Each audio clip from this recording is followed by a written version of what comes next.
नमस्कार. आजचा विषय ग्राहक काय बोलतोय हे महत्वाचं नाही. तो काय सांगू शकत नाहीये हे समजणं महत्वाचं आहे. मला स्वस्त पाहिजे. दुकानदाराने किंमत कमी केली. ग्राहक निघून गेला. मला पटकन पाहिजे. व्यवसायाने डिलिव्हरी फास्ट केली. ग्राहक तरीही दुसरीकडे गेला. मला हेच प्रॉडक्ट पाहिजे. प्रॉडक्ट दिलं. तरी विक्री झाली नाही. आश्चर्य वाटतंय?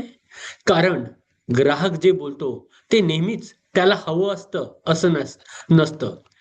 बहुतेक व्यवसाय ग्राहकाचे शब्द ऐकतात, पण त्यामागची भावना ऐकत नाहीत. एक ग्राहक म्हणतो, "हे महाग आहे." खरं खरंच किंमत समस्या असते का? कदाचित नाही.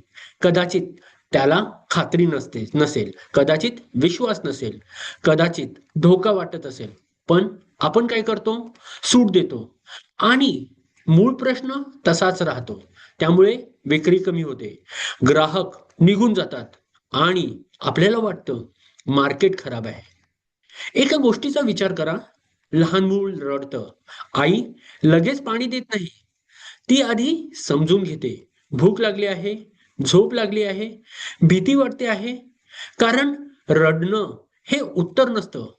ते संकेत असतात. व्यवसायातही तेच होतं. ग्राहकांचे शब्द म्हणजे संकेत. खरी गरज त्याच्या मागे लपलेली असते. जगातील सर्वोत्तम व्यवसाय या प्रश्नाची उत्तरं देत नाहीत. ते न विचारलेल्या प्रश्नांचा शोध घेतात. एका शहरात एक इलेक्ट्रॉनिक्सचे दुकान होते. मालक सतत त्रस्त होता. ग्राहक यायचे, प्रॉडक्ट बघायचे, प्रश्न विचारायचे आणि निघून जायचे. त्याला वाटायचं लोक फक्त भाव विचारायला येतात. एक दिवस त्याच्या मुलाने विचारलं, "बाबा, तुम्ही ग्राहक काय विचारतो ते ऐकता? पण तो का विचारतो हे ऐकता का?" तो विचार डोक्यात बसला. दुसऱ्या दिवशी एक ग्राहक आला. त्याने विचारले, "याची किंमत काय?" नेहमीप्रमाणे उत्तर देण्याऐवजी मालक म्हणाला, "तुम्ही हे कोणासाठी घेत आहात?" ग्राहक थोडा थांबला. म्हणाला, "मुलाच्या ऑनलाईन शिक्षणासाठी." संवाद बदलला. किंमत मागे पडली. विश्वास पुढे आला. त्या दिवशी विक्री झाली. पुढच्या काही महिन्यात दुकानाची विक्री वाढली. कारण मालकाने प्रॉडक्ट विकणं बंद केलं आणि गरज समजून घेणं सुरू केलं. पूर्वी तो ग्राहकांच्या शब्दांना उत्तर द्यायचा. आता तो त्याच्या उद्देशाला उत्तर देत होता. पूर्वी व्यवहार व्हायचे. आता नातं तयार व्हायचं. पूर्वी लोक किंमत विचारायचे. आता लोक त्याच्यावर विश्वास ठेवायचे. फरक फक्त एका गोष्टीचा होता. तो ऐकत होता.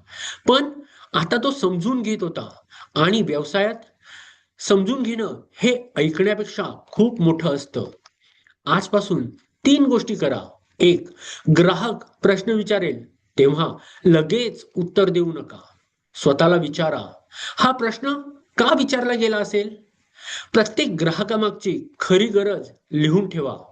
एका आठवड्यात तुम्हाला तुमच्या व्यवसायाबद्दल जास्त समजेल, जितकं कदाचित मागच्या एका वर्षात समजलं नसेल. कारण मोठे व्यवसाय डेटा वाचत नाहीत, ते माणसं वाचतात आणि तिथूनच खरी वाढ सुरू होते. धन्यवाद.